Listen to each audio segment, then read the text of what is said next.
Kim Jong Un एक ऐसा नाम जो दुनिया का सबसे यंगेस्ट लीडर तो है ही, लेकिन उसके साथ ही अगर हम इसे दुनिया का सबसे सन की लीडर भी कहें तो यह कुछ गलत नहीं होगा, क्योंकि जो शख्स सत्ता पाने की लालच में अपने अंकल और भाई तक को मरवा दे, वो अपनी देश के जनता के साथ कैसा व्यवहार कर सकता है, इसका अंदाजा आप खुद ही लगा लीजिए।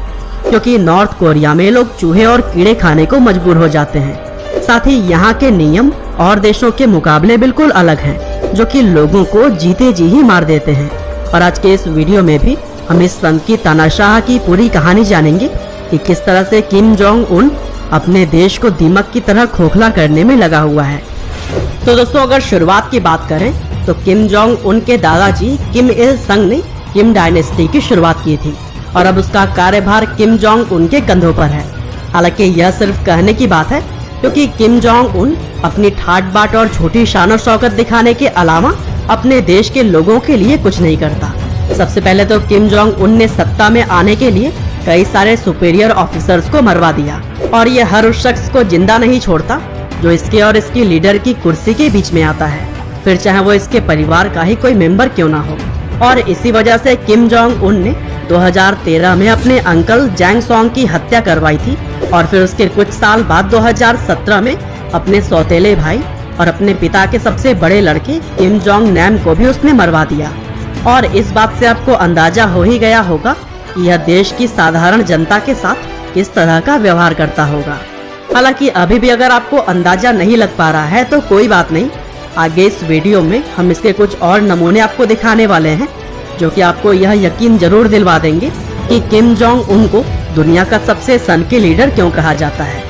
तो दोस्तों, क्या आपको पता है कि नॉर्थ कोरिया के अंदर 3 जनरेशन रूल चलता है, यानी कि अगर किसी शख्स ने नॉर्थ कोरिया में रहकर देश के खिलाफ कुछ भी ऐसा किया जो कि वहाँ के नियम के विरुद्ध है, तो फिर न सिर्फ उस शख्स को बल्कि उसके आने वाली 3 पीढ़ियों को उस जुर्म की सजा भुगतनी पड़ सकती है। और यह रूल 1972 में किम जोंग उन के दादाजी किम इल संग के द्वारा लागू किया गया था। और दोस्तों, सजा देने के दौरान भोली भाली जनता को लेबर कैंप में भेज दिया जाता है, और कुछ कैदियों को तो किम जोंग उन की पार्टी के ऑफिसर्स के घर में साफ सफाई से लेकर घर का सारा काम करने तक को मजबूर किया जाता है। और दोस्तों, लेबर कैंप के अंदर कैद किए गए कैदी पूरे हफ्ते हर दिन 12 घंटे तक कड़ी मेहनत करते हैं। साथ ही उन्हें खाने के लिए अच्छा खाना भी नहीं दिया जाता, और इसी वजह से कैंप के अंदर कैदी कीड़े मकोड़ों और चूहे तक को मारकर खा जाते हैं। और इतना ही नहीं, लेबर कैंप में रेप से लेकर टॉर्चर करने तक की ऐसी ऐसी चीजें घटित होती हैं जिन्हें शब्दों में बयां कर पाना मुश्किल है। और दोस्तों, नॉर्थ कोरिया के कॉन्स्टिट्यूशन के हिसाब से प्रेस को पूरी फ्रीडम है, पर कोई भी private press media north Korea के अंदर नहीं चल सकती। वहाँ सिर्फ और सिर्फ गवर्नमेंट के द्वारा अप्रूव किए गए मीडिया चैनल ही चलते हैं, और वे सभी किम जोंग उन और उनकी सरकार के गुणगान करने से नहीं थकते। ऊपर से वहाँ पर आपको एंटरटेनमेंट के लिए कुछ गिने चुने चैनल्स ही मिलेंगे, और वो भी लोकल के ही। बाहर के तो सभी चैनल्स ही वहाँ पर बैन हैं। और दोस्तों, बाहर से कांटेक्ट किसी भी माध्यम से किम जोंग उन इसलिए नहीं रखने देता क्योंकि वह चाहता है कि लोग यह ना जान पाए कि दुनिया में आखिर चल क्या रहा है। क्योंकि अगर दुनिया के नियम कानून और रहन सहन को नॉर्थ कोरिया के लोग जानेंगे, तब वह किम के विरोध में खड़े हो सकते हैं। यहाँ तक कि नॉर्थ कोरिया में कंप्यूटर खरीदने के लिए भी आपको गवर्नमेंट की परमिशन लेनी होती है, और आप सिर्फ और सिर्फ उन्हीं वेबसाइट्स पर एक्सेस कर सकते हैं जो कि नॉर्थ कोरिया के गवर्नमेंट के बारे में अच्छा लिखें। और इसके अलावा अगर आपने किसी भी तरह के दूसरे कंटेंट को एक्सेस करने का जुगाड़ लगाया, तब आपको जेल की हवा भी खानी पड़ सकती है। हालांकि नॉर्थ कोरिया के संविधान में फ्रीडम ऑफ रिलीजन की भी बात कही गई है, लेकिन किम जोंग उन किसी भी तरह के रिलीजन को बढ़ावा नहीं देता, बल्कि उसका कहना है कि इंसान अपनी किस्मत का मालिक खुद होता है। और ऐसा नारा किम जोंग उन इसलिए लगाता है क्योंकि उसे पता है कि रिलीजन में कितनी ज्यादा ताकत होती है, और ऐसे में लोग अगर रिलीजियस हो गए तो वो किसी भी तरह से यह समझ जाएंगे कि किम जोंग उन के राज में उनके साथ शोषण के अलावा कुछ भी नहीं हो रहा। वैसे यहाँ के बहुत सारे लोग यह बात अभी भी बहुत अच्छे से जानते हैं, और इसीलिए कई सारे लोग किम जोंग उन के आतंक से बाहर निकलने की पूरी कोशिश करते हैं। और दोस्तों, वे लोग गैर कानूनी तरीके से ही भाग सकते हैं, क्योंकि वहाँ पर किसी को भी देश से बाहर जाने के लिए गवर्नमेंट की परमिशन लेनी होती है। और दोस्तों, यहाँ के सरकार से परमिशन मिलनी मुश्किल ही नहीं बल्कि नामुमकिन है।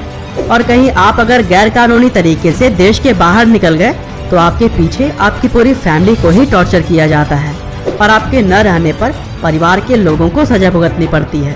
यहाँ तक कि अगर कोई महिला नॉर्थ कोरिया से भाग गई और दूसरे देश में जाकर वह प्रेग्नेंट हो गई तो फिर उसके बच्चे को या तो मार दिया जाता है या फिर उसका अबॉर्शन करवा दिया जाता है, लेकिन उस महिला को वापस नॉर्थ कोरिया जरूर ही लेकर आया जाता है ताकि कोई भी दोबारा नॉर्थ कोरिया से भागने की हिम्मत न कर सके।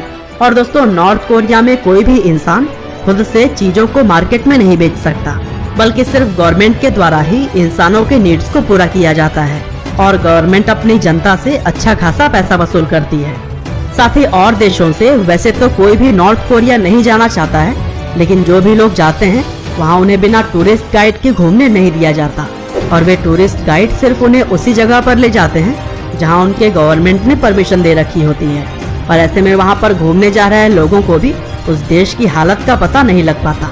लेकिन सच तो यह है कि नॉर्थ कोरिया के अंदर 40% से ज्यादा लोग कुपोषण का शिकार हैं और इतनी बुरी हालत का जिम्मेदार वहाँ की सरकार है। हालांकि सिर्फ अपने देश में ही नहीं बल्कि किम और भी देशों से पंगे लेता रहता है, यहाँ तक कि वह अपने दुश्मन देशों को न्यूक्लियर बम फेंकने की भी धमकी देता है। और यही वजह है कि आज के समय किम जोंग उन सबसे बड़ा तानाशाह कहा जाता है।